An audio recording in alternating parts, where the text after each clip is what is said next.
25 സങ്കീർത്തനം 2 വാക്യം. എൻ്റെ ദൈവമേ, നിന്നിൽ ഞാൻ ആശ്രയിക്കുന്നു. ദാവീദിൻ്റെ ഒരു സങ്കീർത്തനമാണ് 25. ദൈവിക സംരക്ഷണത്തിനും ദൈവത്തിൻ്റെ നടത്തിപ്പിനും വേണ്ടി ദൈവത്തോട് അഭയയാചന കഴിക്കുന്ന ഭക്തനായ ഒരു മനുഷ്യൻ്റെ ചിത്രമാണ് 25 സങ്കീർത്തനത്തിൽ ദാവീദിൻ്റെതായി നമുക്ക് കാണാൻ കഴിയുന്നത്. അതിൽ ദാവീദ് പ്രാരംഭമായി പറയുന്ന ഒരു കാര്യം, എൻ്റെ ദൈവമേ, നിന്നിൽ ഞാൻ ആശ്രയിക്കുന്നു. ആശ്രയിക്കുവാൻ ഈ ലോകത്തിൽ ആരും ഉണ്ടാകുകയില്ല. നമ്മെ കരുതും എന്ന് നമ്മൾ ചിന്തിക്കുന്നവർ നമ്മെ കരുതുകയില്ല. നമ്മളെ സഹായിക്കും എന്ന് വിചാരിക്കുന്നവർ നമ്മെ സഹായിക്കണം എന്നില്ല.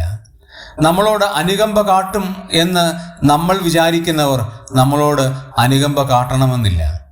എന്നാൽ എപ്പോഴും നമ്മളോട് അനുകമ്പ കാട്ടുന്ന ഒരാൾ മാത്രമേ ഉള്ളൂ.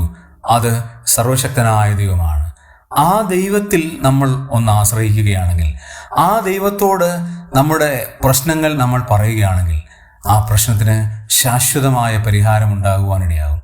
എത്ര വലിയ പ്രശ്നത്തിനും ദൈവത്തിന് മുമ്പാകെ പരിഹാരമുണ്ട്. പക്ഷേ ദൈവത്തോട് നാം അത് തുറന്ന് പറയണം എന്ന് മാത്രമേ ഉള്ളൂ.